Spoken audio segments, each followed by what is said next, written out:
Going to do a long tail cast on today on a size 8 knitting needle using a worsted weight yarn here. I'm going to cast on 10 stitches using the long tail cast on method. To determine the long tail, the length of the long tail that I'm going to need, I'm going to wrap my end around my needle 10 times.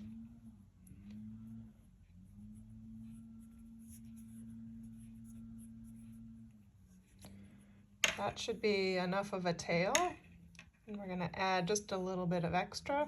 We're going to make a slip knot. So we're going to make a loop and then come up through that loop with another loop that we're going to put on our needle.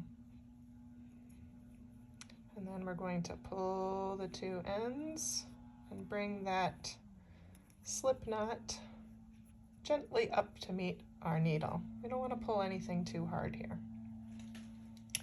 Now when I'm working, I have the yarn coming from my skein in the back and my long tail towards the front.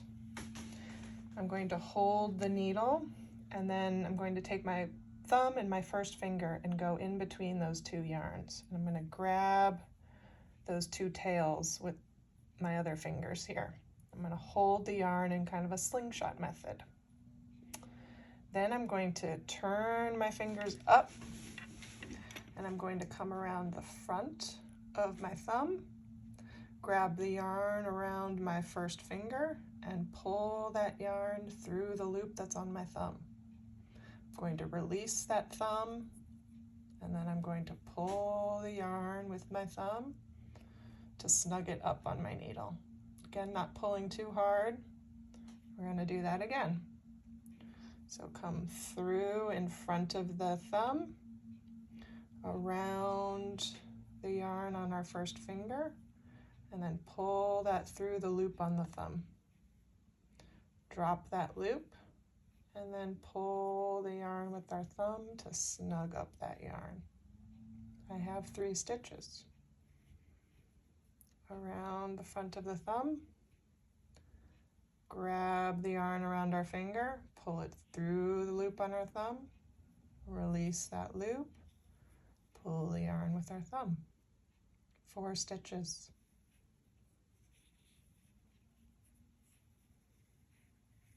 5, 6, 7,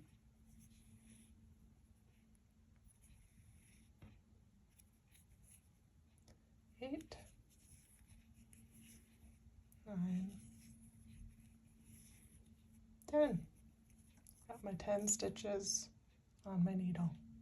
That's the long tail cast on.